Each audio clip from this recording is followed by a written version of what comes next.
So Yeah. they ain't gotta like it. See what we have here, and hi everybody in the chat. What we Hey, have here is a failure to depanteize our thoughts. What we have here is a disease of entitlement. Because I don't know if you gentlemen spoke on it, but we've been hearing roundabouts where now we're being tasked to explain why the Falcons are doing what they're doing. Mind you, it's run by a billionaire.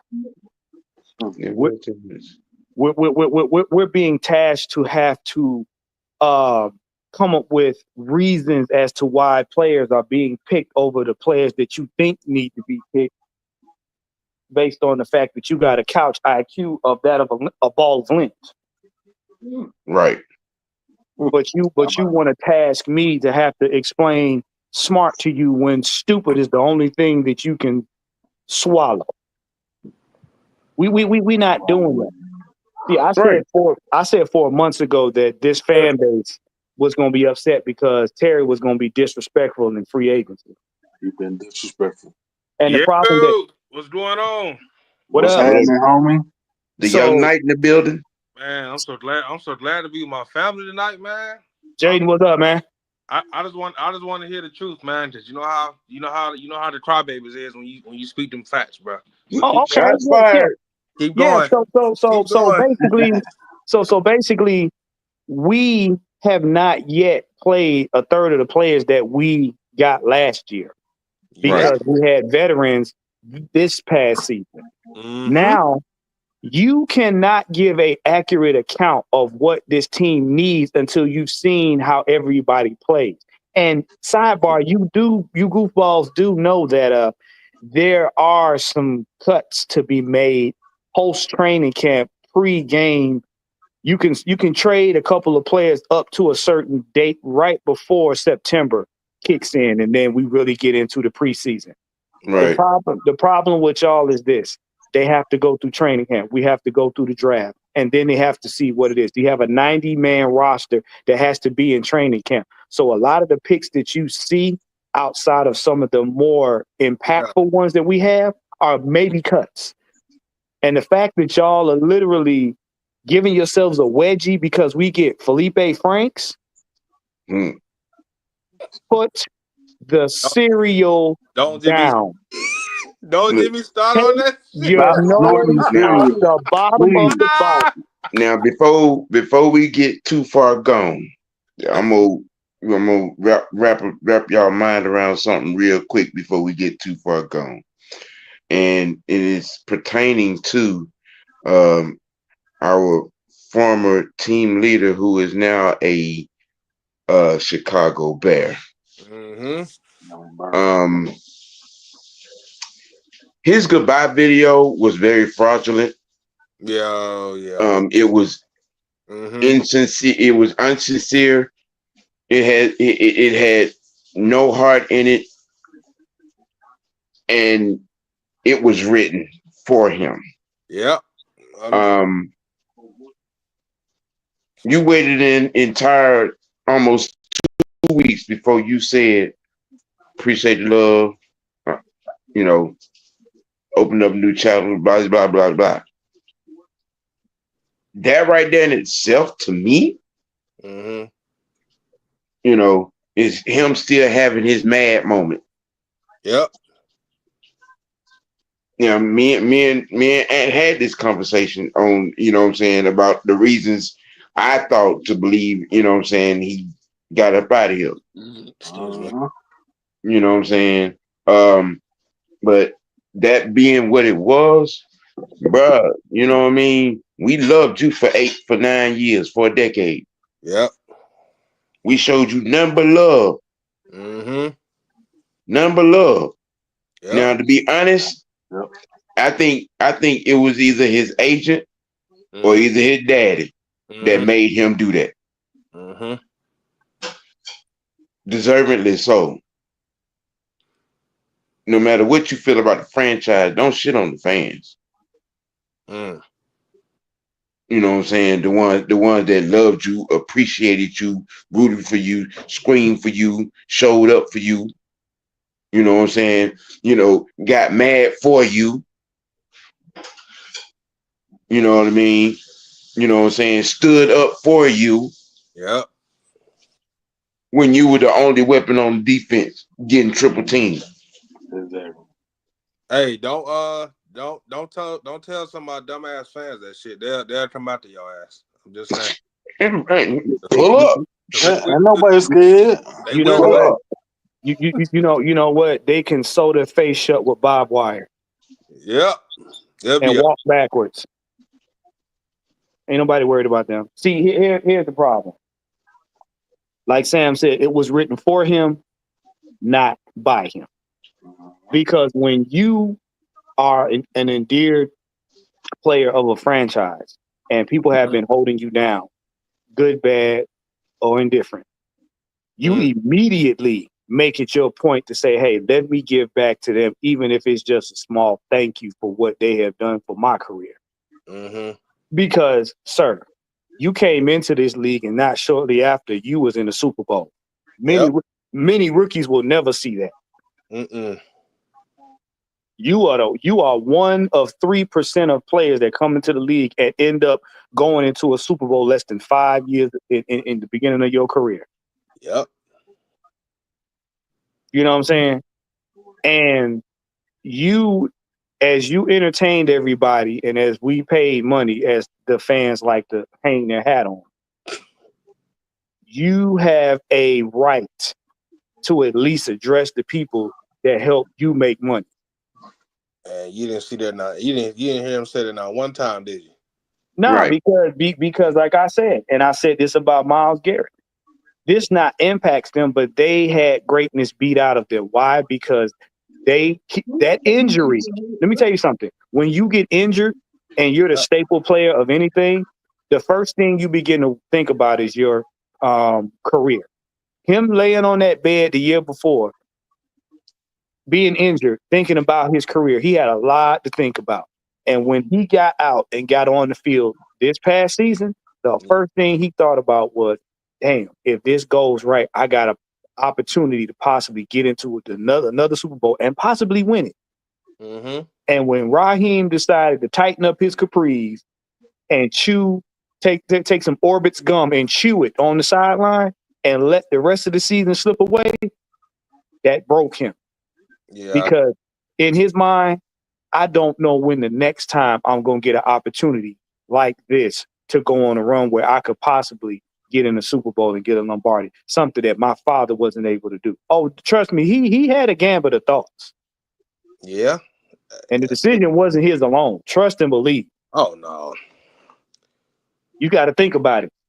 He's now raising the third generation football player. Oh, y'all don't think that little boy gonna try to get on the Falcons later on? Oh, of course. Oh, yeah. Watch to see what happens. You ain't lying. Little Grady. Oh yeah, little Grady gonna be trying to get on the Falcons. He gonna try to do what his dad and his granddad did. Yep. And now that we've gotten, you know what I'm saying, the mad, I'm gonna take my balls going to Chicago out of the way. Yeah. What's really wrong? What's really wrong with this city, with this fan base? What is wrong with the mindset, of this city? You want me? Hold on. And I kind of, wraps it around this little bit right here. Ooh, I'm so glad I came in this show just for this right here. Oh boy. Because I'm gonna say it one more time. The problem with our fan base is we want to be entertained more than we want to win. It's just that simple. Well, the same fans that got mad, well, how come we ain't getting Lamar Jackson, man? Arthur Blank don't care about winning because we ain't getting Lamar Jackson. That's all I've been hearing. All I heard.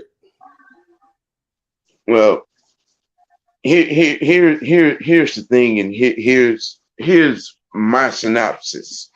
You know, because I'm gonna give it to you in tears, and then we gonna go around the panel with this thing. Mm-hmm.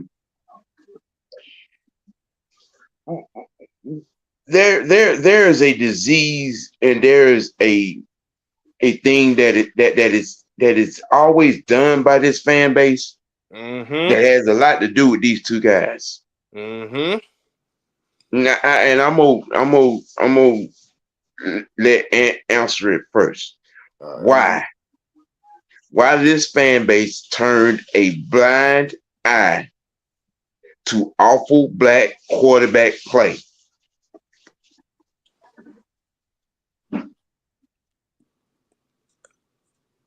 Why? Why is that?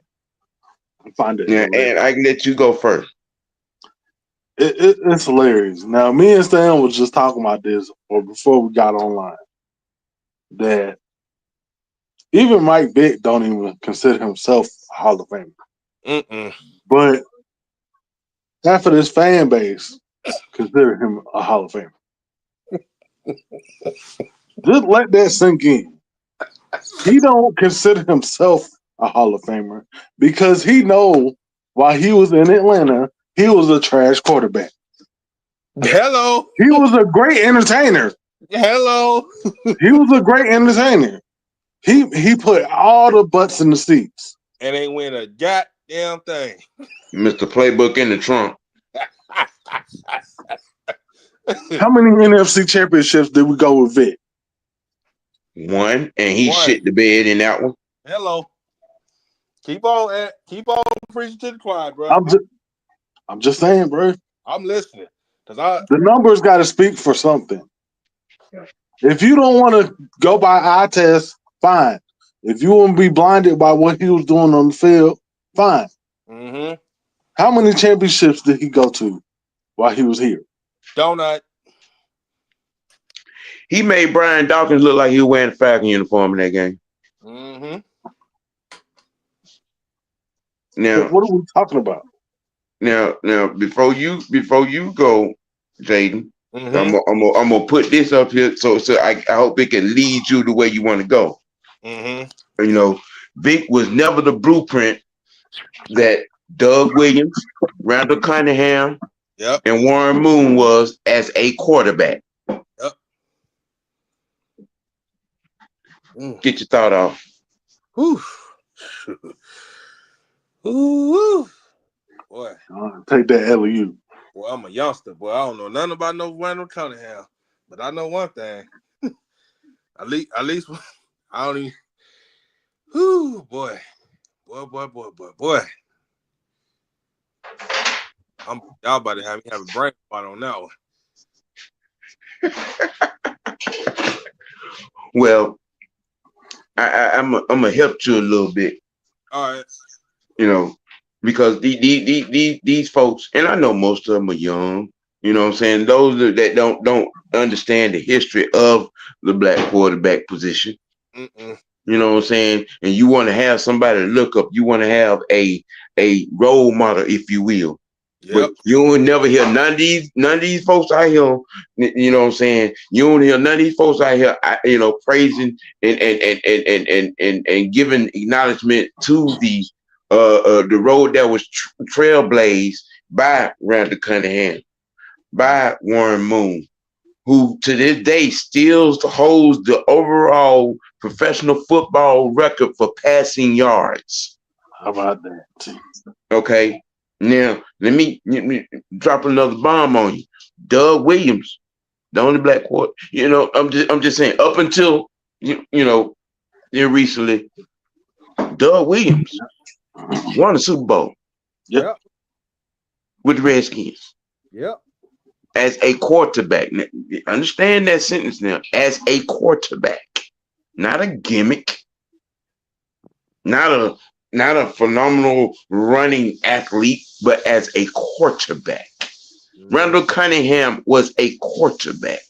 Yep. Warren Moon was a quarterback. Yep. You know what I'm saying? But a lot of you all get out here and want to put these gimmicks on a pedestal. Mr. AAU Jackson, by the way. 8 seasons, 3-5, less than 23,000 passing yards in 8 seasons. What's elite about that? I'm gonna tell you what's gonna happen. John Harbaugh don't be the scapegoat. Remember I said that. Yeah, I'm telling you. Oh, He it's gonna be coming. the scapegoat, and Lamar Jackson looking like they ain't got nothing to do with me. Yeah, we not. I'm done, bro. I'm tired of giving this dude a pass. right. We not doing that no more. Not gonna happen. I mean, we gotta stop throwing. We gotta stop turning a blind eye That shit gotta stop. to black quarterback awful play. Yep. We got to stop. Same fan base that loves Michael Vick but hate Matt Ryan, by the way. Listen, I'm so over this fan base and the media as well. I sat up and watched ESPN First Take do a Atlanta sports Mount Rushmore. Oh, I know. And you know who name wasn't up there? You know who they didn't even mention? Number 2. Okay, which is totally disrespectful. Man, hell, I seen T.I. on to the quarterback that changed life in Atlanta. Yep. Okay, and made us a contender. Mm-hmm. Make you know what I'm saying? When you spoke about the fact when Matt Ryan was a quarterback here, you know we was a playoff contender. Mm-hmm. Not an entertaining gimmick. Nope. People don't know. Not a disrespectful, immature, entertaining gimmick, because that's what Vic was. Yeah, he went to what he's doing to Magic City and all that stuff. Music videos, you know what I'm saying? You know, music videos. You more concerned about, you know what I'm saying, kicking it with, you know what I'm saying, T.I. and Puff than you was, you know what I'm saying, actually getting into your playbook. Maybe if he'd have got into the playbook, he might have could have beat Tampa. Yeah, you know what I'm saying? You might have could have beat Carolina. Mm-hmm. You know what I'm saying? You might not have gotten up on that stage in Philadelphia in 2005 and shit the bed with 3 horrible turnovers. Mm-hmm. Now you fast forward, 20 years? You got another dread wearing, black, dark skin, running fast, you know, athlete. It's the same fan base that wanted us to draft him, by the way. Just saying. You know what I'm saying? And you the autonomy of this fan base. They picked the wrong time, awful times to want to throw the black card. Ain't this the same one of these fools? What's his name? Sean had the nerve to say, "Yeah, Michael Penix, he's the savior. He might go. He don't win us the Super Bowl." Yeah, okay. Can we get to the playoffs first? Say that again. Say that again.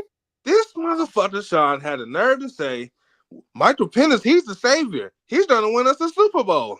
Get the fuck. That has yet to be seen. Hello. Now, there's a caveat to that. Right. And I've been saying it for the last couple of weeks. If Raheem don't fuck it up. Thank you. That's all. But he that's all. That's it.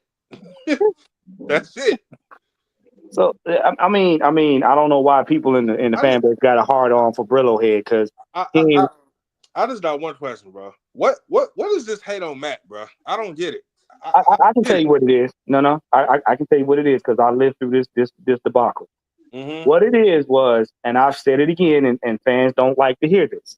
Nope. When we had Vic, Vic was exciting because nobody in this fan base but 10% of us thought this team was worth anything and gonna do anything.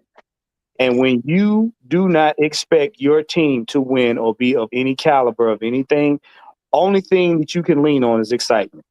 Yeah. And all we bragged about, we didn't brag about wins. We bragged about he was on Madden. We bragged about he was the first black man to get the first black quarterback to get $100 million contract. We bragged about he was a worldwide favorite. We bragged about how he ran and oohed and ahed and made me feel good about drinking beer in the Georgia Dome and eating wings.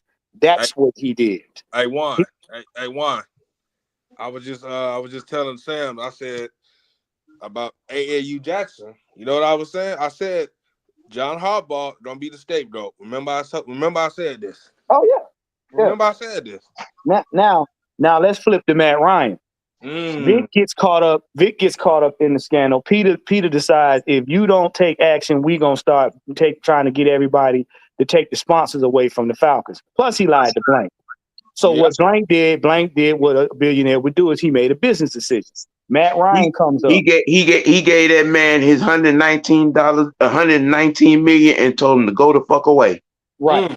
Now, enter Matt Ryan.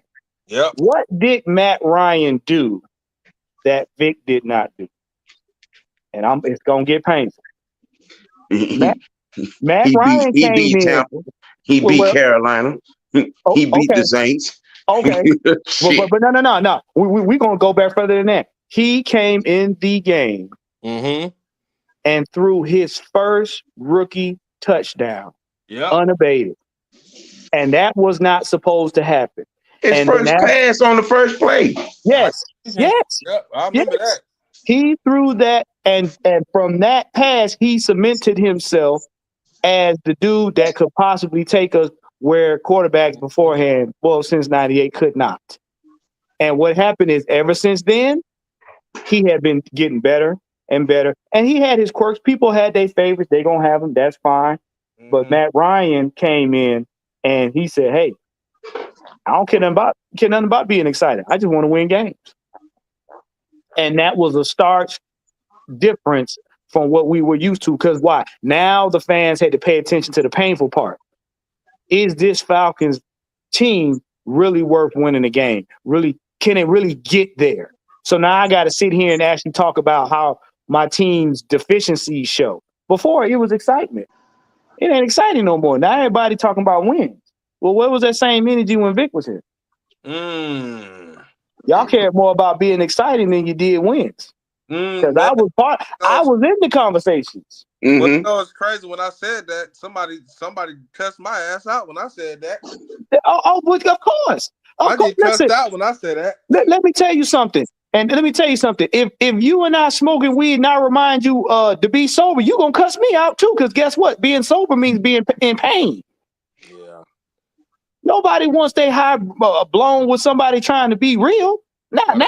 Well, that's all I see on Twitter, boy. Matt Ryan knew the arm this, knew the arm that. No, see, these are the things. This is when you know when trying to change the culture to a winning culture bothers people who were mediocre minded. Yep. Oh, Matt Ryan don't know how to scramble. Matt Ryan need to be mobile. Oh, Matt Ryan got a noodle arm. Oh, it's all about stats with Matt Ryan. He's stat padding. See, y'all use all these euphemisms to get away from the fact that you sucked as a fan and you didn't want to change your perspective from being excited to winning. And when you finally caught up to the idea that this team could possibly be something and win, now all of a sudden he wasn't winning fast enough. He wasn't playing good enough. He could have scored 400 points and the team scored 401. He sucked. Here's the unwitted euphemism of this situation. See, because people kind of sort of get it wrong with me all the time. I never hated Vic. I didn't hate him. I was just supremely disappointed. You had all this talent. You had all this God-given. Michael Vick had one of the best arms ever. Bullet. He could flick it and they throw that thing 70 yards. But you know, you can't. The worst and the most untrue thing that is ever one of the most untrue things that was said concerning Michael Vick is that he didn't have weapons. He had weapons. He did. He had weapons. A lot of people seem to forget now. He had Roddy Whiteford. Yes, he did. Did Okay. He had Roddy White first. He had a top 10, top 15 tight end in Algie Crumpler. Yeah, he did. And y'all need to stop tripping and try to say that Brian Finneran wasn't a weapon outside, because he was. he was. The white boy was cold. He was tall, he was long, and he could get downfield. Mr. But Dependable. the problem was Vic couldn't read them cover two. Nope. Now, Vic couldn't read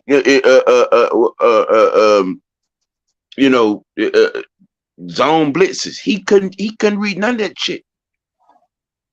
but wait, pause now. Who that sound like? That boy in Baltimore. Mr. Okay, Jackson. now we gonna stitch this together since y'all like quips and blankets of pain. What if we decided at that time to put a dynamic running back on our team? What if we decided at that point in time that we had a defense that could hold off a little bit longer? Do you think we might have had the same type of situation going on? Because apparently, if Vic couldn't read the book and we didn't get that far ahead in the season, you see what's happening with Lamar. But see, the difference is between Atlanta and Baltimore. Baltimore said, well, you can't read worth a flick, so we're going to use your athleticism. So what we're going to do is we're going to dedicate this team to your running skill. They didn't do that with Vic, because Vic ran around half the damn time.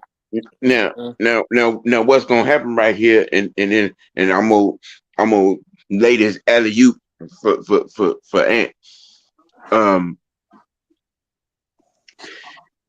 With Vic, he would the difference,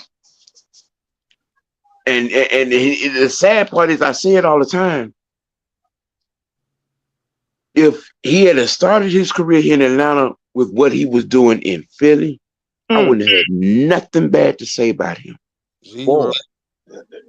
That part. That Philly Vic should have been Atlanta Vic.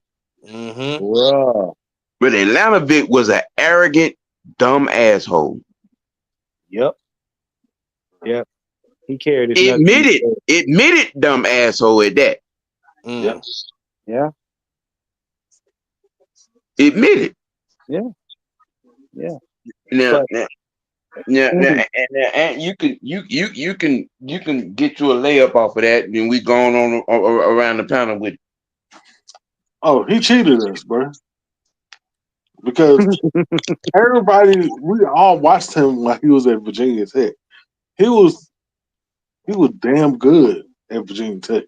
Yes, he could make every throw. He could get out the pocket. He could climb the pocket. He could, maneuver, all that. Yeah. But when he got here, soon as he had to really study and really read a defense, and he couldn't run away from everybody, because newsflash, these NFL defenses are just as fast as I am. They even hit harder. That went out the way. Seeing Simeon Rice and Julius Peppers in his sleep. Right. Bro, those were his sheep.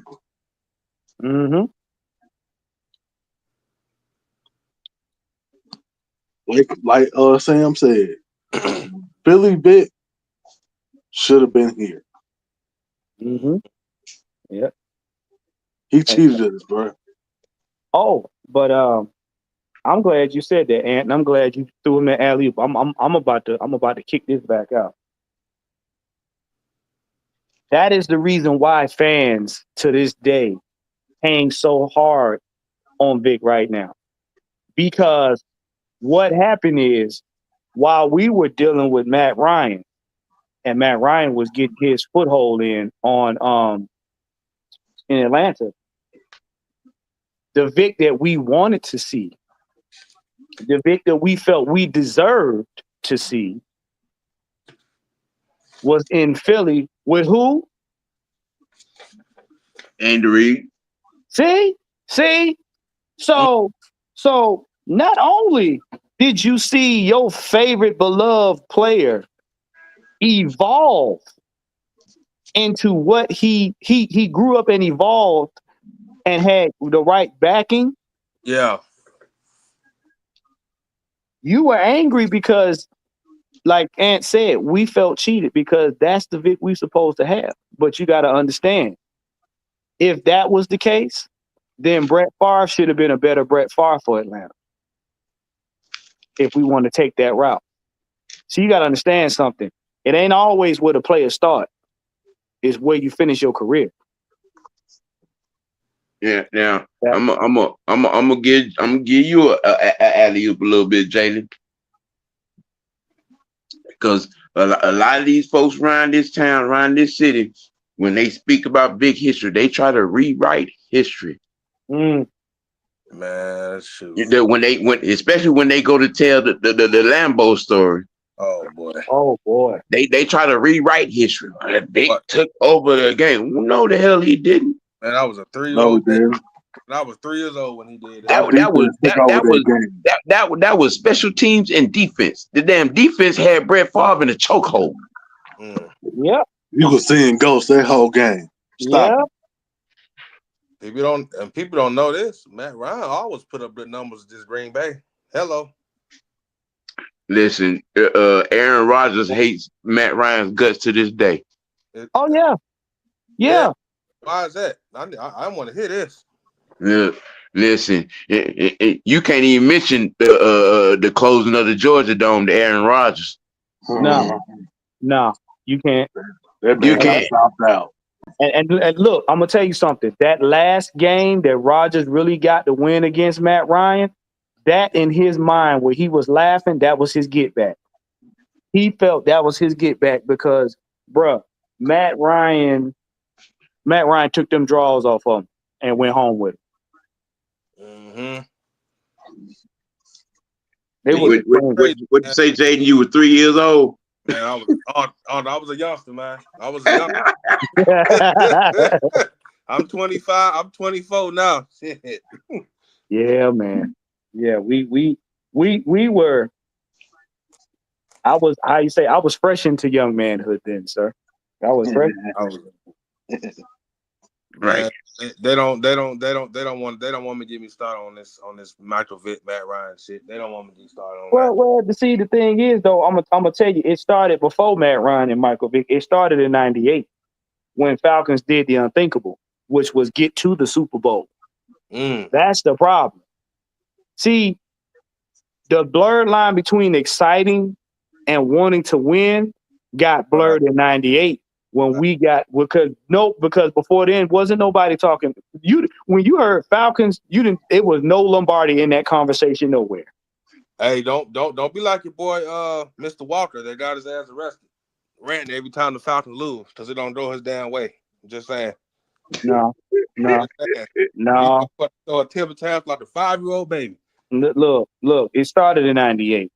And then when they came forward, that gave fans hope and a small bit of expectation that, oh, by the way, the Falcons can actually do something. We can actually get to a championship. That's what made 2016 so egregious, is because of the simple fact.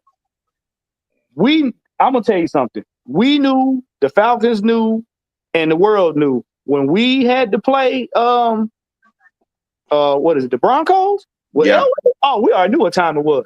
We was happy. Man, we going to the Super Bowl. Who we playing? Broncos. Oh. All right. Well, yeah, better luck next time. Yeah. Tell them why, Ron. Go ahead, tell them why. Tell them why. Okay. Here we go. You had a man, a future Hall of Famer, in one John Elway.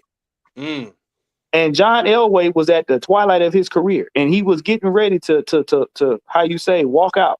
Yeah, it was his swan song. Right. Back and out the door.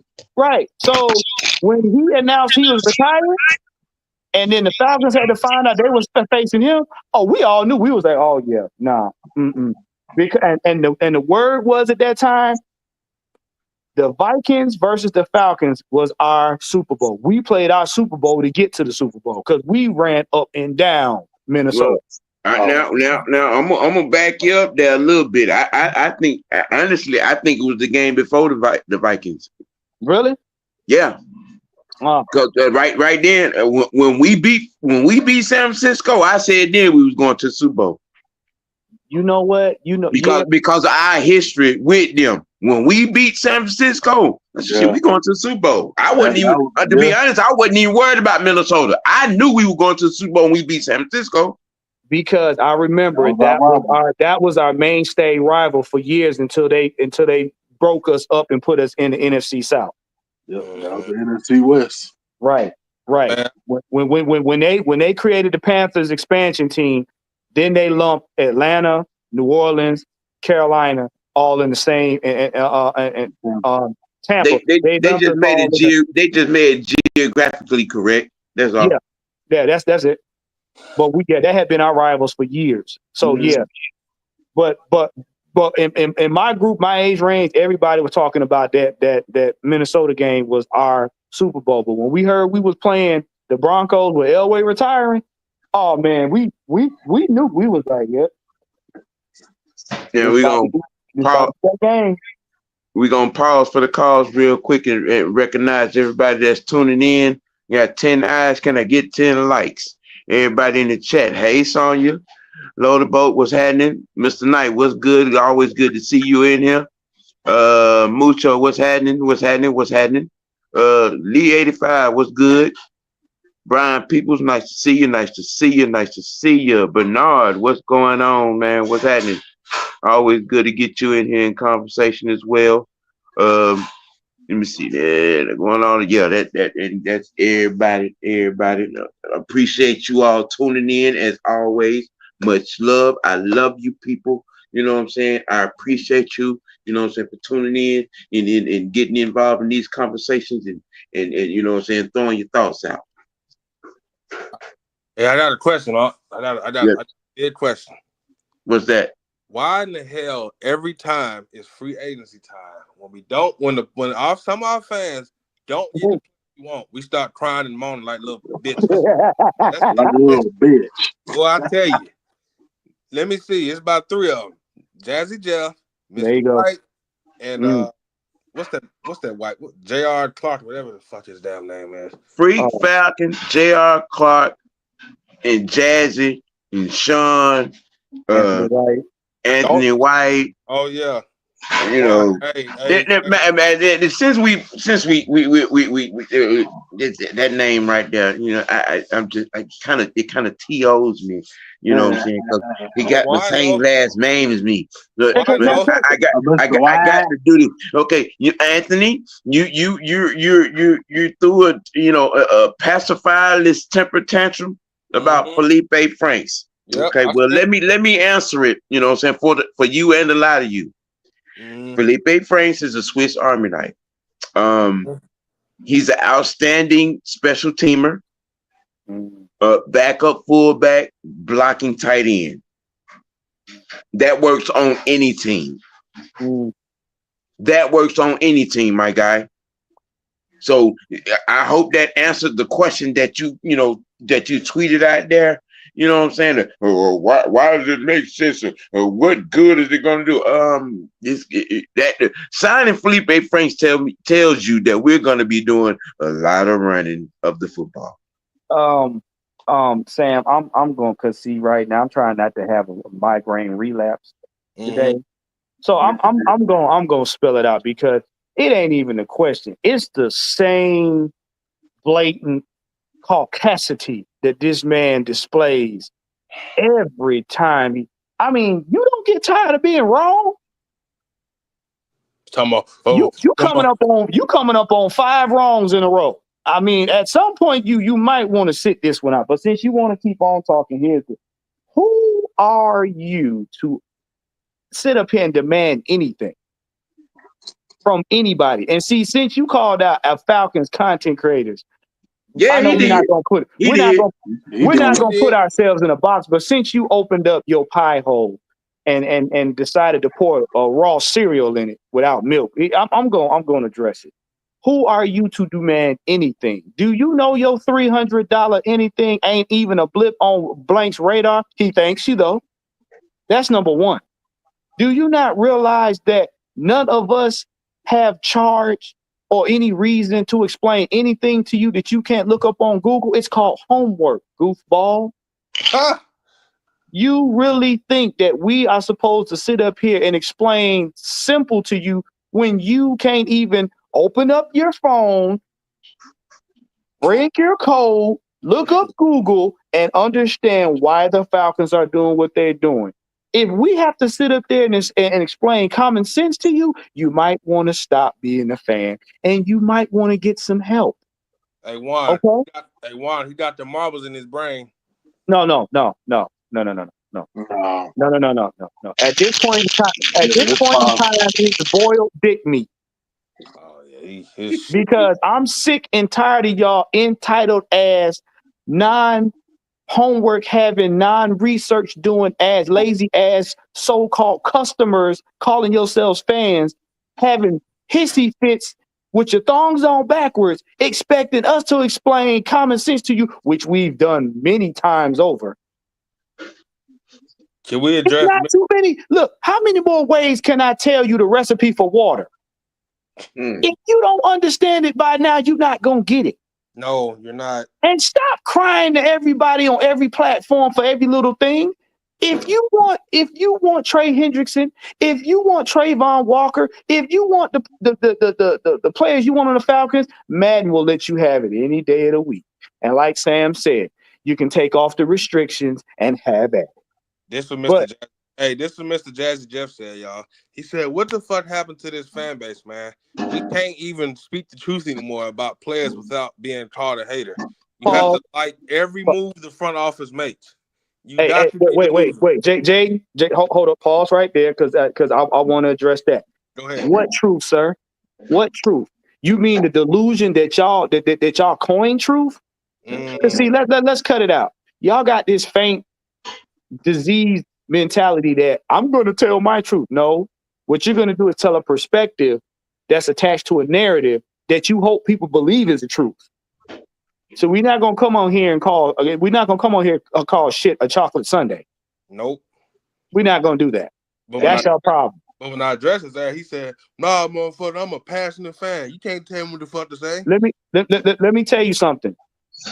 Passion and stupidity share the same pair of draws. The difference between the two, passion has a little bit of homework to it. Passion has a little bit of, I'm going to go look this up so I can be correct with my passion. Stupidity is just passion unstudied. So the next time you want to tell about a person that you're a passionate fan, passionately do your research. Okay, Pumpkin? You know, I've seen a lot of people on that platform there with the sentiment of, I don't know why y'all getting excited about all these mid players that we signed and then y'all pumping them up. You know, or the we ain't doing it but picking up drafting project players and signing mid guys. Well, first, when you get drafted, every player that's drafted is a project player. Mm-hmm. Until player development happens. That's one. And number two, the object of free agency is to, you know what I'm saying, to fill in, you know what I'm saying, the necessary needs. We signed a pass covering linebacker from the Raiders. Mm-hmm. Wow. Okay. Yes. We picked up Fuller and Fox. Okay. And on the back end. You know what I mean?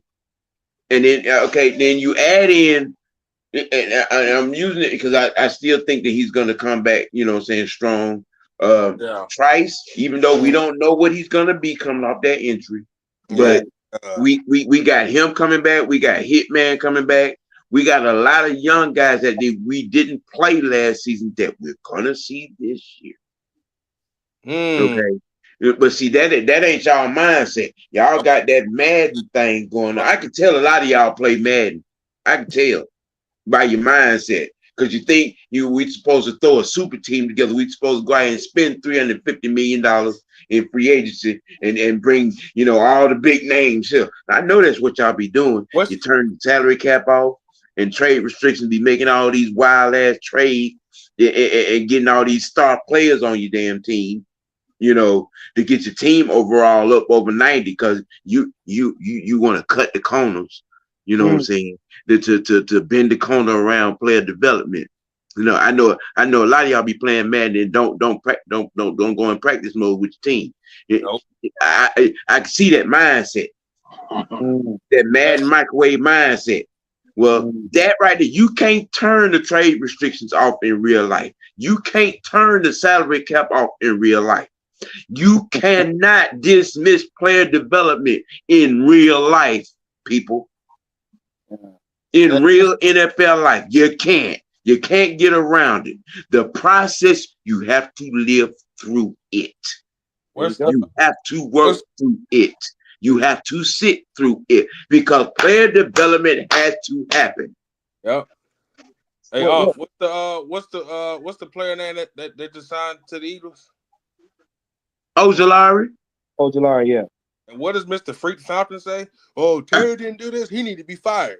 Man, he been screaming fire Terry's all year long through the season, all for the last couple of months.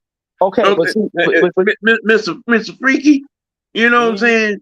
Again, how you gonna judge somebody in a GM position when you probably can't even balance your own checkbook, and you want to tell us how to deal with a salary cap? You want to tell a professional how to deal with a salary cap? Well, see, here's the funny part about this, and this is why I can tell people don't know business and you don't know football. You do not sit at the right hand of any billionaire if you do not know how to save their money and make their money. Those are the two things that you want to get a billionaire in his feelings, lose him some money. And at that present time, before Thomas Dimitrov walked out the door, he had us in a cap hell of almost $100 million. And that's the ceiling because we were right at about 70. Okay. This man came in from another team that did not see y'all failing to realize he didn't leave the Saints because he just thought it was a good idea and he wanted to change the scenery. He left the Saints because number one, he seen the way the organization was being run. Number two, they did not appreciate him at GM. Go do your research. We did our background research on him before he got here. Okay. Right. Number two, he came to an organization where the owner appreciated him and said, "What can you do for this organization?" He said, "I'll get us out of cap hell. Just give me a minute and allow me to do what I do." Mind you, him being one of the top talent scouts in the NFL. So y'all want to know how the Swamp Waters was getting all them players with no money? Terry Fontenot. So the fact that y'all say he need to be fired, I tell you what, look around the league and see how good everybody else at GM is doing, and then come back to me with that. Because who the hell I can guarantee you right now, if Terry was to fall out, if Blank left Terry outside in the Home Depot backyard too long, NFL teams would be calling Terry to come to their team. Why? Because this man got us out of cap hell within less than 5 years. And not only that, he had a surplus of money on top of that. On top of that, he built an entire defense in free agency in one off season. So all this fire, Terry, how about this? Y'all talk about we getting a bunch of mid players. How about we got a bunch of mid fans that need to be exercised? Some of y'all need to be on the blackball end of things where Blank say, you know what? I'm sick and tired of these griping ass fans. The next gripe I hear, a lot of y'all ain't gonna be able to even see Falcons football on TV. You ain't gonna be able to hear it on the radio. Matter of fact, guess what? We gonna come to your house and hijack your internet. Yeah, do y'all know who? Hey, listen, do y'all know a guy named Crispy Carlton on Twitter? Yeah. As soon as we started Philippe Prince, guess what the comments said? I'm gonna fucking kill myself. Sir, Shit like sir, this. sir. While I don't condone offing yourself, we'll bring flowers. Well, you just, oh my God. That's I'm sorry to say it. While I don't condone that at all, that's a personal choice. I will bring flowers. Bro, you got fans crashing out over players, dog? Look, let me tell you something. I had a whole grown man try to check me over the fact that he couldn't get Trey Hendrickson. And that didn't go well for him either. Where he at right now? Here's the one thing. Here's the one thing with the two things. The twofold thing with Terry Fontenot. Mm-hmm.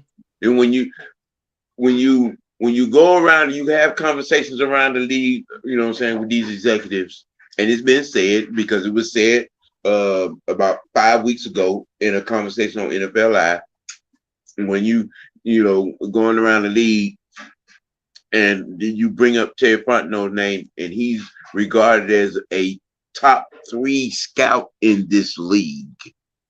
Top 3. When you talk scouting, Terry Fontenot's name rings bells. Mm-hmm. Okay. Now you add that with his ability as a GM as well, and you want to talk about firing him, and then y'all go to nitpicking and call a few players names and whatnot, who he, you know what I'm saying,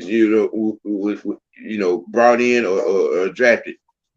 Well, he's hit on players that he's brought in here 80% of the time more than he has missed.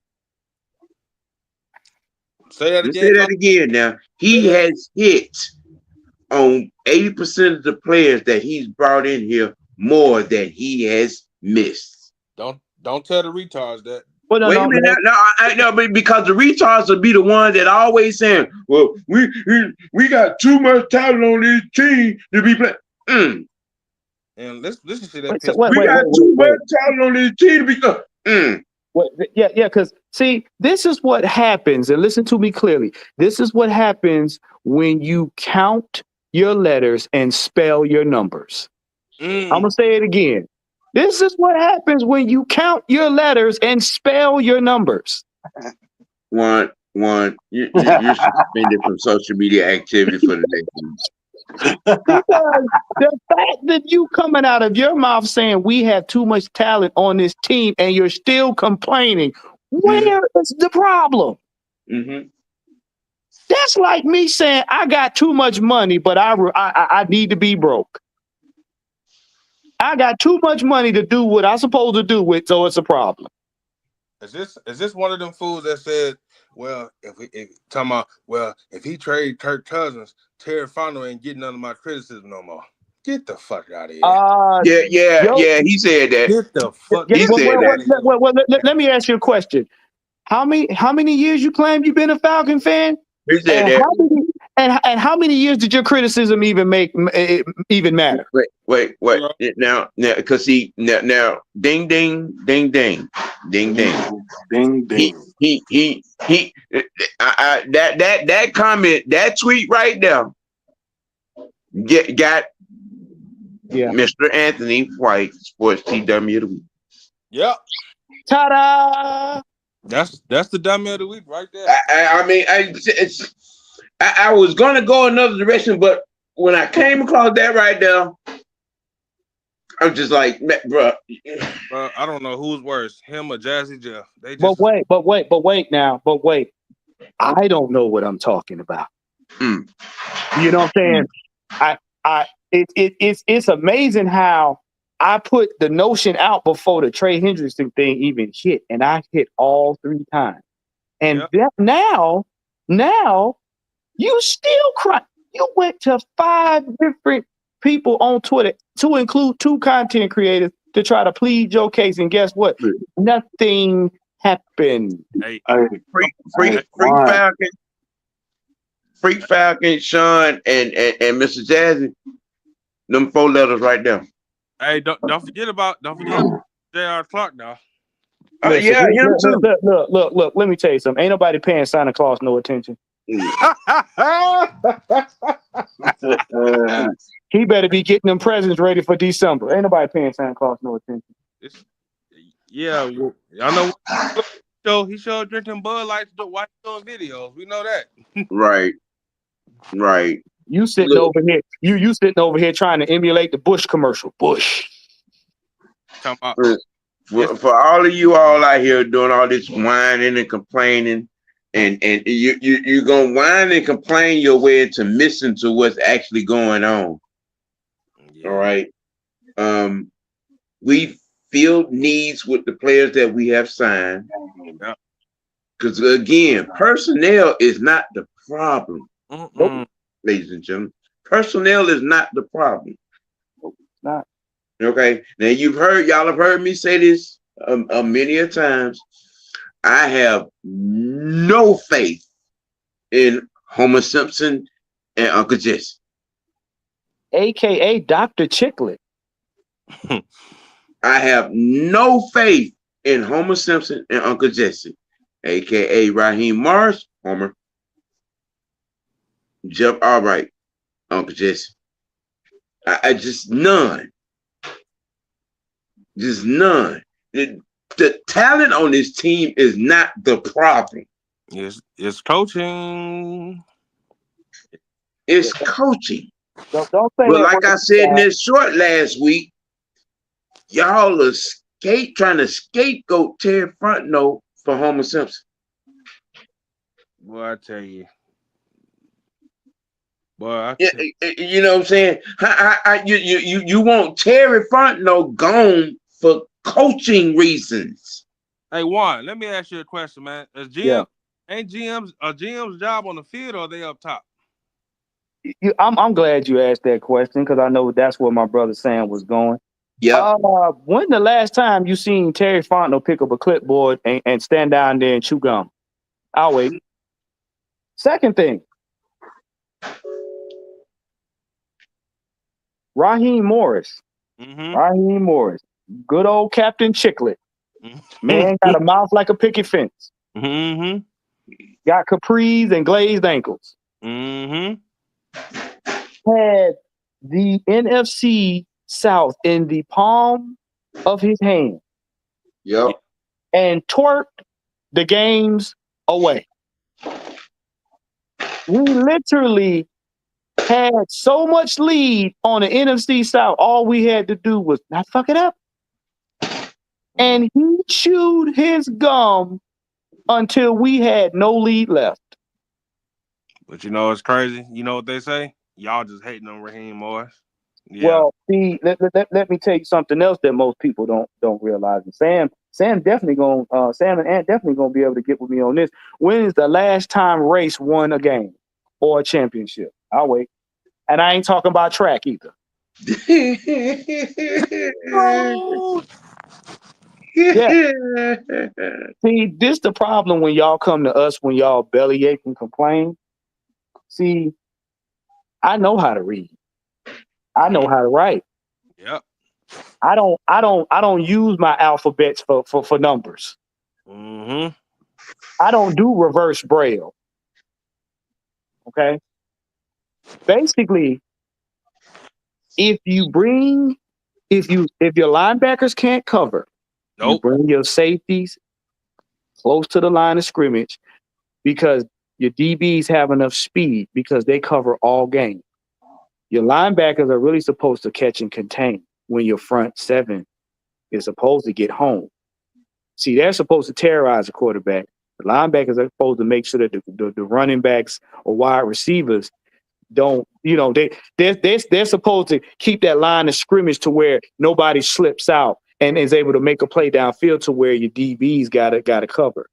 But if your linebackers can't cover it, you add your DBs to it. You've seen this happen from a lot of coaches. And see, the problem is y'all want a coach that makes you feel good.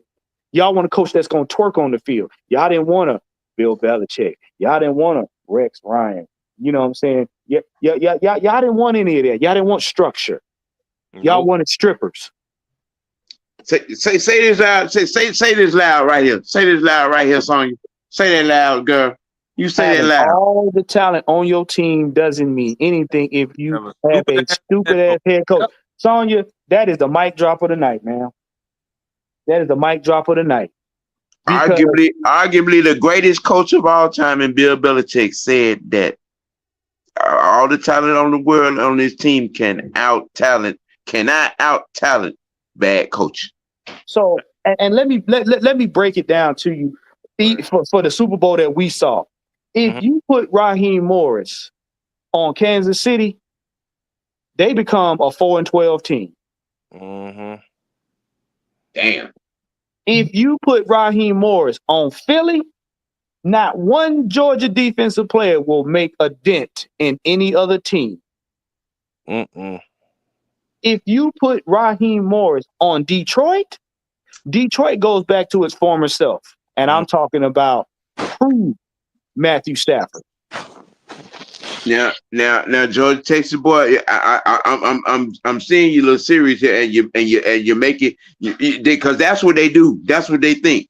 One, yeah, down right now, yeah, yeah. Two, yeah, yeah. And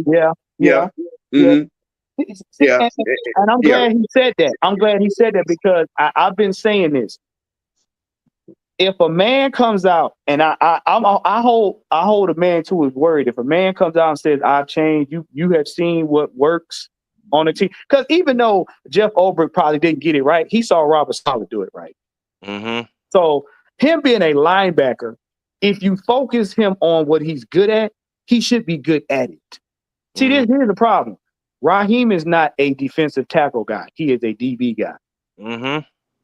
If you don't know what you're doing, let Jerry Gray, who has more experience than you, take care of the DBs. You should be the face and let everybody else do their job. But what you want to do is you want credit for chewing gum. And you want to make everybody else in the fan base believe you know what you're doing because you like to chew gum. Hey, hold on. Did you see that press conference when Ulbrich said when they was asking about statue for losers and he started smiling and shit? You know what that told you? Yeah. Like, it told me you didn't have an answer for the questions. It was because you got people like Mark Zeno grilling you. You're gonna have people like D-Leg grilling you. And the problem is you had no answer for the stupidity that you let go on too long. Number one, you should not let a hurt player play when you know he's hurt. That's bad coaching 101. That can get you fired because you basically can end a man's career off of your ego. Number two, you are supposed to put all of your players in the best position possible to be successful. And you put yourself on the field in another man's body and say, "I know what I'm doing." No, you don't. You don't. You can't chew and breathe at the same time. That man got up on the microphone after the Saints game, after the Seattle game, after the Denver game, saying the same bullshit. Kirk Cousins gives us the best chance to win, knowing he was hurt. Hey, you know what's crazy, y'all? I was at that Chargers game, by the way. Bless your heart. This nigga threw 4 pits. I almost jumped on the goddamn stadium. I almost jump on the damn field. You know, Michael Penix should have been in there 4 games sooner than he was. Let me ask y'all this question, man. Do y'all think? I don't believe this shit, but do y'all think Ulbrich don't challenge Raheem or no? Be honest. I'm gonna tell you like this. A lot of people don't agree with me on this, but here's the deal. Ulbrich been here. Okay. Yep. Raheem been here. Yep. Okay? Let me tell you something. Sam been around me some years. Ant been around me some years. Mike been around me some years. K Styles been around me some years. And the list goes on. They've been around me long enough to know when I'm bullshit. And they are man enough, and I'm humble enough as a man to have them pull me to the side and say, "Juan, you fucking up." I told Mike this to his face. When I first Shirley got on, he critiqued me. And I took it like a man, and I said, "Bro, I didn't like what you said, but I said, I understand. So we gonna get it going." Because I understood the man had enough balls to tell me to my face when I was doing wrong so I could better myself. The difference with Jimmy Lake is Jimmy Lake had no posture because he didn't know Raheem. Jeff Ulbrich knows him. They've worked together. They failed together. They somewhat had wins together. Raheem can't son Jeff Ulbrich because Hell, Jeff Ulbrich like, bro, do you understand we came from the same thing? You dumbass. We are not doing it right. Now, whether or not his wishes get carried out, Jeff Ulbrich gonna have something to say to him. He gonna have something to say to him. and you People know don't what? think it now. Whether or not it gets carried out, that has yet to be seen. I can't determine that, but I can tell you one thing: the conversation that Jeff Ulbrich is gonna have with Raheem versus Jimmy Lake and Raheem is two totally different things. Because Jeff Ulbrich knows Raheem's bullshit tendencies. And you know one thing though, Jeff Obert ain't what the laughing and smiling either. No, he came from. Let me tell you something. He came from a team that lost. He came Yep. from a team that lost, and he knows he's on a short leash. But what he's not gonna tell you, what he's not gonna tell you is he's not gonna admittedly let Raheem ruin his chances of becoming a head coach or anything else simply by being a do boy. He may voice his concerns, and they may not get heard, and Raheem may do what he want to do anyway because he's the head coach. But trust and believe, him and Jeff Ulbrich gonna have some fallouts. Man, please. The mere fact that we hired him over Wink Martindale tells you everything we need to know.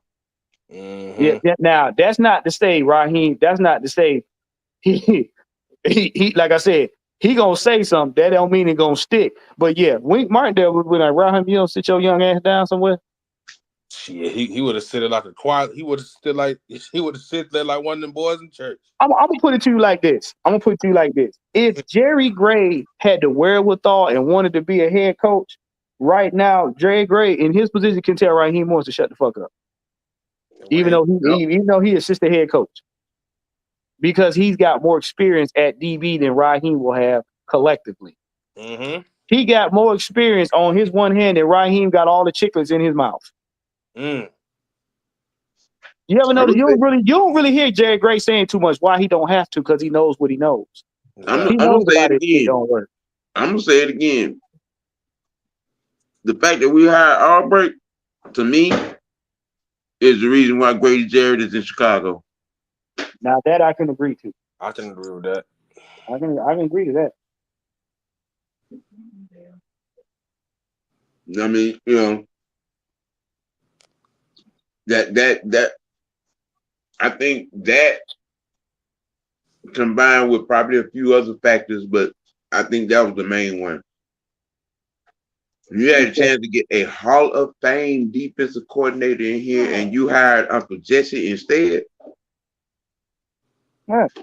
Because he looked at it, and again, and this is what y'all got to understand when it comes to players and organizations. It's a double-edged sword. When you see the organization says, what can this player bring to our organization? What can you do for us? At the same time, the player is saying, what can you do for my career? And the further along a player gets in their career, the more they ask, what can you do for my career going forward? And the problem with that is this: once you get injured, the way Grady got injured, because remember, Grady was one of the few D tackles that did not get injured that much, if at all. So when Grady got injured like that, that could have been the end of his career right then and there. If things would have been far worse than what they were supposed to be, guess what? In back-to-back years. Yes, Grady Jarrett doesn't come back to the Falcons. Guess what? And ain't nobody gonna pick him up. End of it. So now he has to think about what on the backside of my career is going to benefit me. So Falcons, I need to know what y'all gonna do, because damn, if you giving me an opportunity, if you giving me hope that I can actually get a Lombardi, which my father wasn't able to do, then that means a lot to me. So now what's happening is he got to sit up here and figure out, okay, are you doing the best for the team? Are you doing what's best for the coach and screwing us? And when he brought in Jeff Ulbrich, it's like, oh, so you care about what Raheem think. You don't give a shit about winning. So you mean to tell me it's game as usual? All right, bro. Because then I need my money. Because if you don't care about me, cementing my legacy, then I need that money. I need that compensation. Because see, now guess what happens? Now I'm hurt. Now my knee hurt. Now I'm worried about my knee. And my mother's worried about my knee. My wife is worried about my knee. My dad is worried about my knee. My kids are worried about my knee. Yeah. Because this lifestyle is comfy. So if I'm not gonna get a Lombardi and all y'all gonna do is call me back to the Falcons a couple years down the road and say I'm in the Ring of Honor, then I need to look good somewhere else, even if it ain't a team that's winning. You gonna give me my money though? So that's how it's coming down to. So, Uncle Sam, I seen you made I think I seen, not you, I think Mr. You Know Who posted something about Terry is to blame for trading Matt Ryan and Julio Jones and all that. Yeah, I did. I did. Oh my God. That was just somebody with a real lame reach at trying to shade Terry. Because see, all three of them gentlemen made decisions for themselves to walk up out of here. A lot of people forget Matt demanded a trade. Yeah. And quite honestly, I don't blame him. Y'all gonna sit down and have a conversation with Deshaun Watson people with all the trouble that he got going on? And all these Falcons fans was hooping and around when they wanted to. Right. And that right there, the Atlanta Falcon fan base showed their true color. You are willing to turn a blind eye to 22 sexual misdemeanor conduct allegations, assault, whatever you want to call them. 22. Y'all willing to turn a blind eye to that shit just to get you a black quarterback up in. And the sad thing is, it did not matter if you did it or not. What you got to understand with sports is a visual business, meaning that 80% of the integrity is on visual prowess. It's not on the tangibles, because a lot of the tangibles are behind the scenes. An organization that backs that man loses the fan base, and the fan base is 3% of their income, but that's a large 3%. And see, what happens is the damaging part of it is not losing the fan base, it's losing the sponsorship that goes to the other 97%. Right. That is what hurts the business. It ain't the fact that he got the fan base pissed off.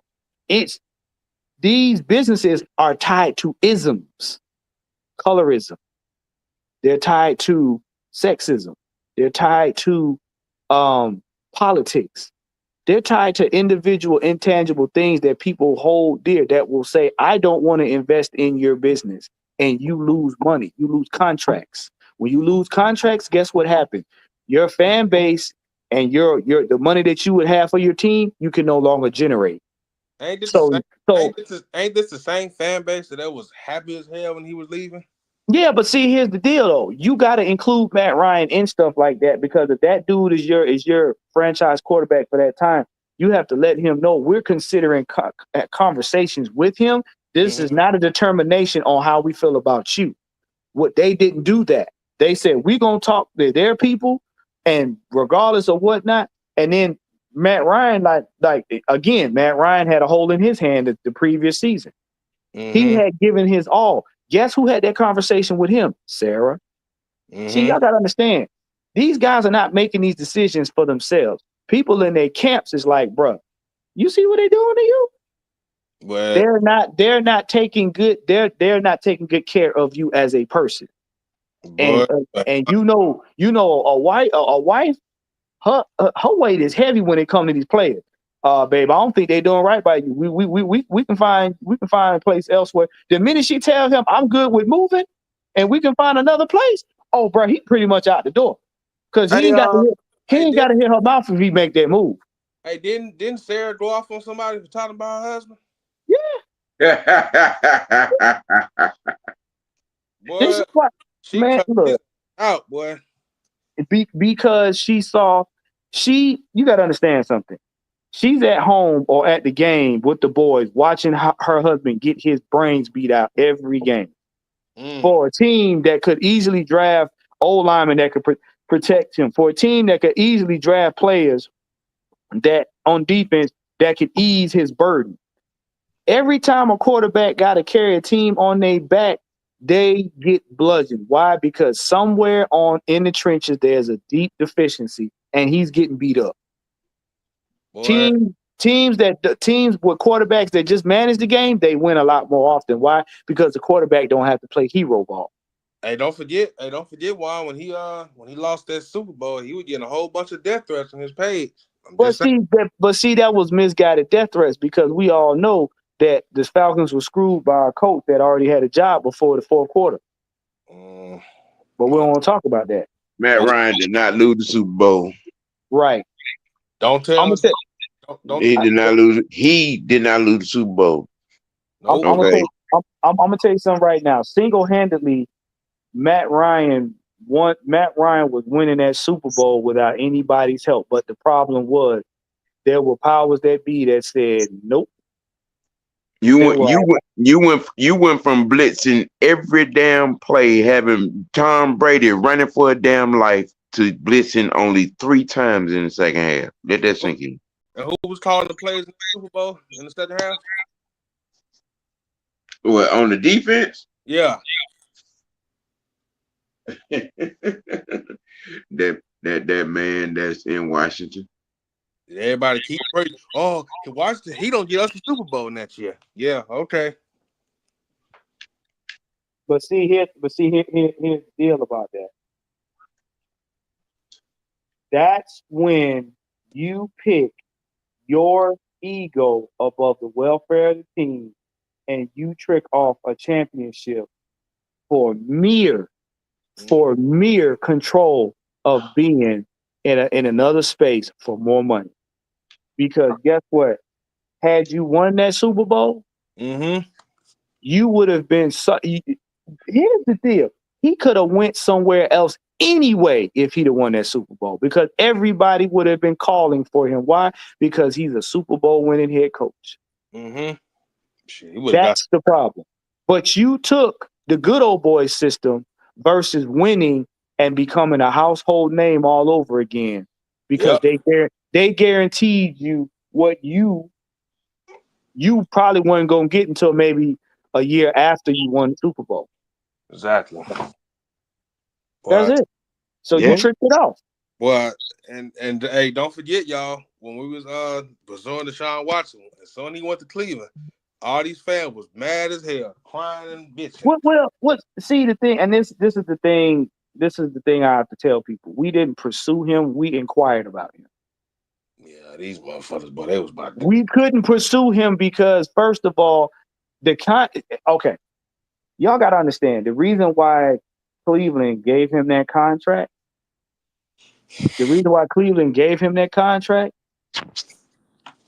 was because they were trying to beat out other teams, and they were trying to beat out other teams to say they got it. Well, there were 30 other owners. Okay, that were 38 hot with that Cleveland Brass with that contract. The only owner that was smiling was Arthur Blank. See, y'all gotta understand something. They wanted him for his mystique, but what happened when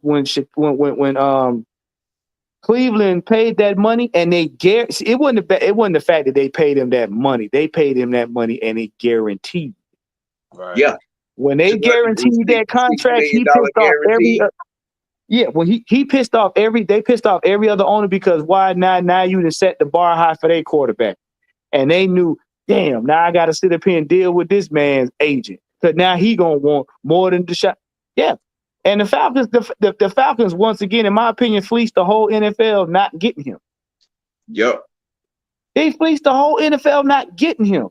I'm going to tell you something. Blank had already been through a scandal with who? Vic. And Sam, what was that other scandal he swept under the rug too? Let me see. What was one of the defensive players? Jonathan Babineau. Yeah. So Blank had been through 2 2 scandals. He wasn't about to go through 3. Not that. Not that. No. Not in Atlanta. No. Hey, is this why some of the fans are mad that we didn't get Jalen Carter out of Georgia?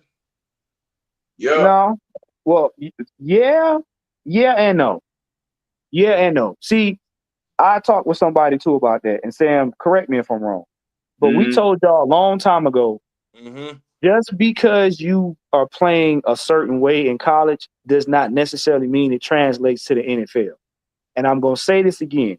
You can be the top defensive lineman, top linebacker, top DB, top wide receiver, top running back, and even top quarterback, top special teams.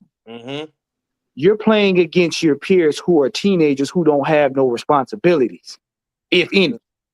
When you come to the NFL, you're playing against grown men. When you on that line and you facing another lineman, you're playing against grown men who got to go home and make sure they lights is on, their mortgage is paid, their car notes are paid, their insurance is paid, their life insurance is paid, they wife got accidentals, or if she got a career, he got to help her with that.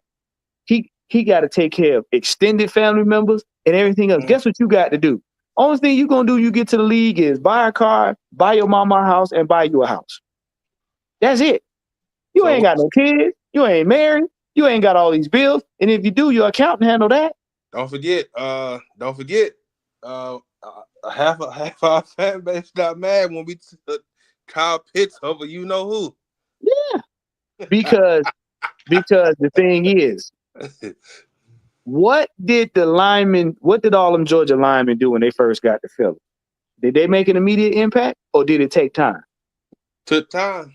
It took about a half a season before they started kicking in. Right. But overall, big picture wise, it wasn't that big of an impact. I mean,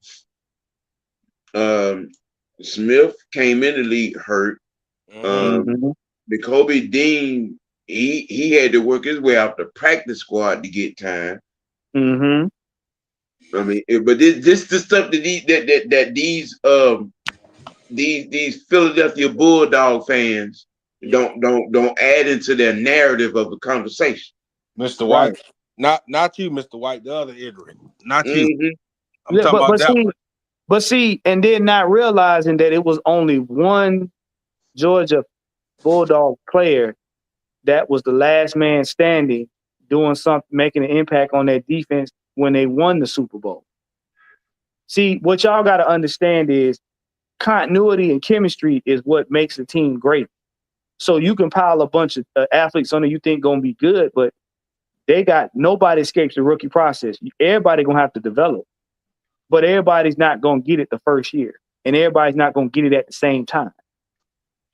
It's going to be a rotation, but y'all got to understand they benefited from Philly being an offensive juggernaut, because you had who?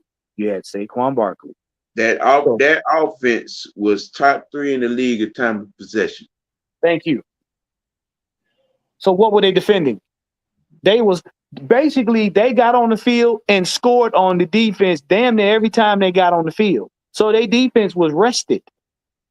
The reason why you saw the defense you saw the defense playing the way they were doing, and you saw Patrick Mahomes and them coming back, is because the team was tired. They were tired. When you score like that on the team, you put the team in panic mode. And a team in panic mode will beat you if you let them. It's just the clock ran out. If you look at that game, yeah, Kansas City was coming back, but the clock ran out. Them boys on Philly were tired. You were bludgeoning this team since they got on the field. You were tired. Saquon was tired. Jalen Hurts was tired. Them old linemen, they were tired. So they couldn't keep up that bludgeoning anymore. So the defense had to step up. Hey, Juan, what's the difference between Jalen Hurts and Mr. AAU Jackson? He know how to read defense. He can throw the ball to his receivers. And know how to read defenses. This Negro want to be like you, Michael Vick, and run all damn day. Well, see, the thing is, nobody's holding his foot to the fire and making him learn them plays. That's the problem. And I've said this: he's not a bad athlete. He's No. he's cerebrally lazy. Because if he was really, I'm gonna tell you, No, he's cerebrally deficient. well, you know what? Well, there you have it. Well, I'm gonna tell you I mean, something. no. Let's unpack that real quick. Come on now. They fired a NFL coordinator and hired a college football coordinator to bring a two-time national champ winning playbook in here, which they still had to trim down for him. Okay. I mean, let that sink in now. A college football playbook, which they had to trim down. Yep. From 78 plays to 26. Boy, Mark Andrews, heat, boy. All the heat. That's all he was. Well, but you got to look at it. You got to look at it. This is Philly. This is Baltimore's MO. First down. Lamar Jackson gonna hand it off to Derrick Henry to set the tone. That's to put the defensive linemen on their heels. And to where second down, they're gonna do it again because why? You want to wear down the linebackers. You want to wear them down. You gonna send Andrews out.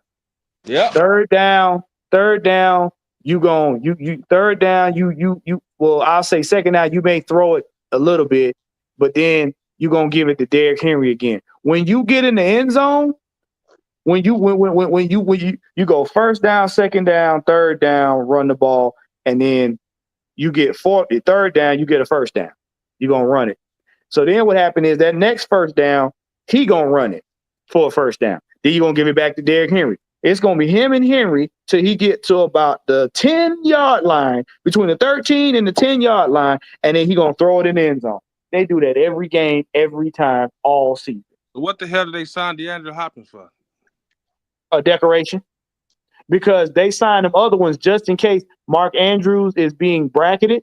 Yeah. Because they know that's his go-to. He got somebody else to throw to in a panic move. Because when he panics, he steps up in the pocket and then throws it to a different person. Most of the time, he likes to run out the pocket either to the right or he likes to scramble to the left and then back to the right, and he runs out again and then he tries to throw it. Other than that, he's handing the ball off.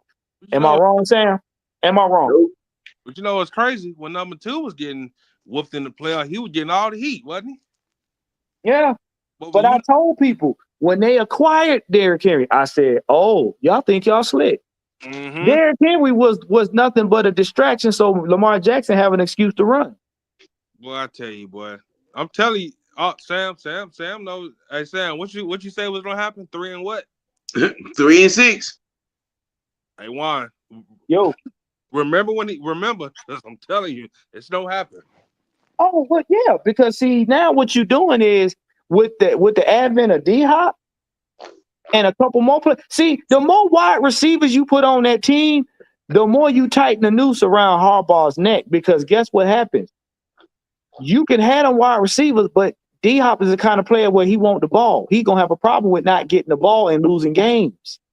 Because Derrick Henry. I'm telling you, Derrick Henry gonna carry 80% of the thing. Now you got to 20%.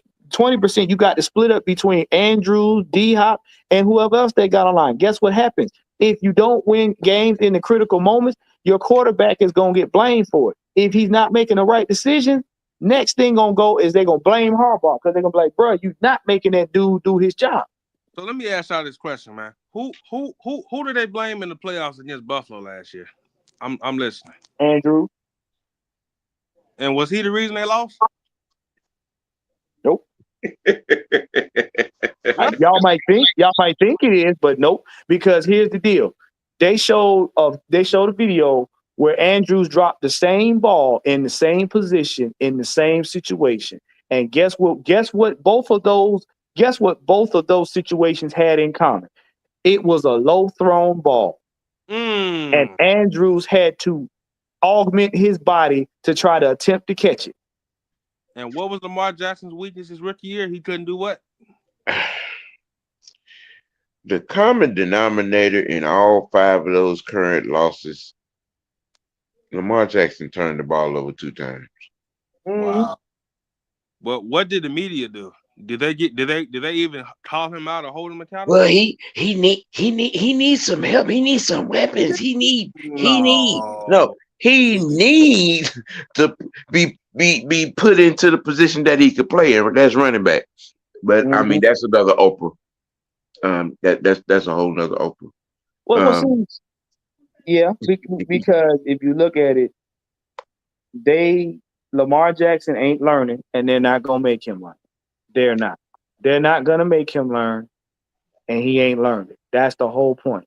Because y'all had that same smoke for Perk Plus Ritter. Y'all had that same smoke for him. Yep. Let me put it to you like this. Lamar Jackson is getting $26 million a year to be a mid quarterback. Since y'all like to use that word mid so much out there in you know what I'm saying, in the ATL. He's getting paid $26 million to be a mid quarterback. Mm. Come on now. You know what I'm saying? Again, you take Josh Allen off the Bills, they don't make the playoffs. You take Lamar Jackson off the Ravens as currently constituted, they still make the playoffs. Well, and see, prove it. I hate to tell you this. Lamar is top 5 easy if he learned how to read a playbook. Boy. That's the only way he's top 5 easy. Because the thing is, ESPN got a bad habit of giving y'all tapes and y'all run with it. See, if Lamar Jackson would have came out and corrected Ryan Clark, he wouldn't get half the smoke he gets, because that he would be humble enough to understand that I got work to do. I can respect that. He ain't a bad athlete, but he allows the media to shine a bad light on him, and then he runs with it. And then when he doesn't perform, you got a bunch of butthurt fans. And I'm telling you right now, you got a bunch of butthurt Atlanta Ravens posing as Atlanta Falcons fans, want to back this man's terrible decision making up. Hey, what did Miss Joy Taylor say? She said the Falcons don't care about winning because we don't get Lamar Jackson. Didn't she say that? Yeah, she did. Yeah, she did. Yeah, Look. but here's what I say to that. You know, all these, you know, Atlanta Ravens, you know, Philadelphia, but you know, y'all want to relive a experience that's a recurring nightmare. Talking about, well, you get Lamar Jackson, he don't get us that trophy. Yeah, okay. You want to relive an experience that's a recurring nightmare. I done heard that shit about 5-10 times. And what does Lamar Jackson do? He done failed you again. Yeah. The window is closing. The window is closing. But it's amazing. They give Joe Burrow all this heat, don't they? Well. Here's the dilemma. Here is the dilemma. Y'all got two generations. Well, y'all got a generation of 2 players right now that's hot, that's gonna be fresh on his ass. And he and mark my words. Number 1, Jaden Daniels. Number 2, Michael Penix Jr. Play around with it if you want to. Because if those wanted, because Jaden Daniels was a couple plays away from going to the Super Bowl. Yep. He was a couple of plays away from doing something that hadn't been done, going to the Super Bowl. So I'm telling you, if Dan Quinn don't Dan Quinn, they in the Super Bowl. Boy, people keep hyping that man defense up every damn year, boy. I'm not. Look, I don't want nothing to do with, unless I'm going to Dairy Queen to get me a soft serve, a smoothie. I don't want none of that on my football team. Hell no. Well, we gonna close this thing on out, man. You know, but we're gonna give a quick summarization on everything. Grady Jarrett's farewell speech was fraudulent. The recurring dim-wittedness of this fan base that continues to turn a blind eye to awful black quarterback play is an epidemic. You know, and Terry Fontenot is doing his job. All of the signings, our free agent frenzy, you know what I'm saying, has filled needs. No matter what you think, no matter what you want, because what you want, what your fantasy wants, are irrelevant to the front office of this team. Your fantasy wants are irrelevant. That's just the real of it. And with that being said, that you know what I'm saying, my teapot is empty. Jaden, let the people know what you got coming up. I know what you got coming up because you know what I'm saying. I already set the stream for Friday. But let the people know what you're gonna be doing. Man, shoot. I'm gonna be joining your show, huh? That's all I gotta say. I'm gonna be joining it and I'm gonna speak some more truth. People ain't don't like it, I don't give a damn. There you go. There you go.